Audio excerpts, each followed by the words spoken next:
This is a winch. It was the workhorse of the quarry. A walk through these woods in Becket is like stepping back in time. Winches, derricks, cables, and old vehicles are scattered throughout a series of walking trails. But the highlight for most visitors who come here is to experience the old Chester Hudson Quarry. Active from the 1860s until the 1940s. So for 60 years it lay dormant, basically untouched by time. Ken Smith is president of the Becket Land Trust, a nonprofit group who currently owns and manages the 300-plus acre site. The Land Trust purchased the quarry from the town, according to Smith, to prevent a construction company from reopening the quarry and using the rocks as paving material during the construction of the Big Dig in Boston. They would have opened up a new quarry and had 20 tractor-trailer loads of granite coming off the mountain every hour, 6 days a week for years and years, and it would have had a significant impact on the quality of life for the entire town.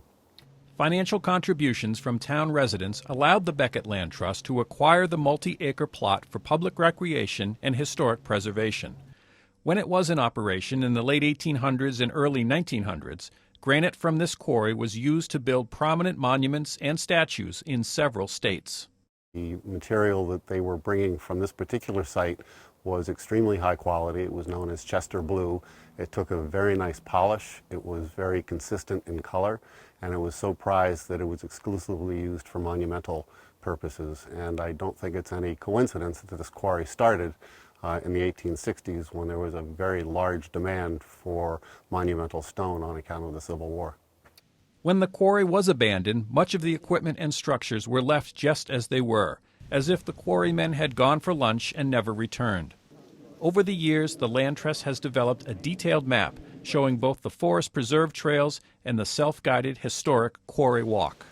And it's almost as if we have a storyline of the Industrial Revolution. We have equipment that was originally steam-powered and then converted to compressed air, and we have evidence of early electric motors here.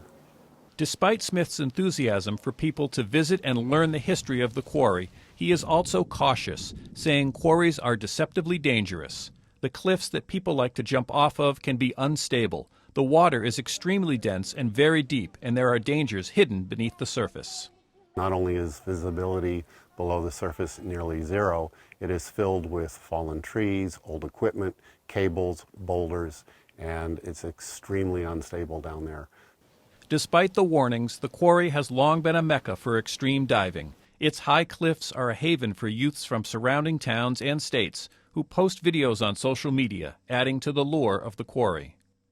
During this past summer, I think exclusively due to COVID and the enormous popularity of people being able to spend time outside, we had over 14,000 visitors.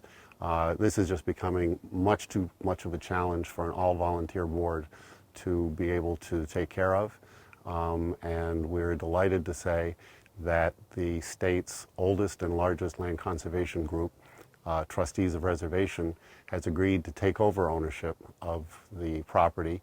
Before the trustees can take over the property, they have requested the Becket Land Trust to start a $200,000 stewardship fund for infrastructure work and additional signage for the trails.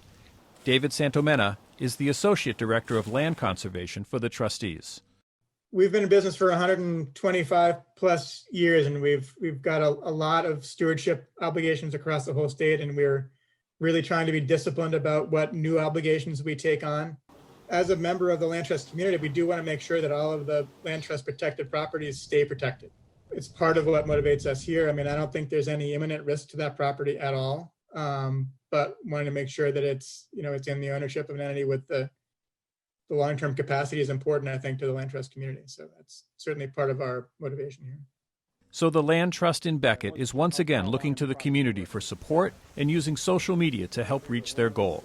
In the meantime, the quarry remains open every day from dawn to dusk, and Smith and the members of the Land Trust hope people continue to visit, learn about its history, and perhaps most importantly, respect it.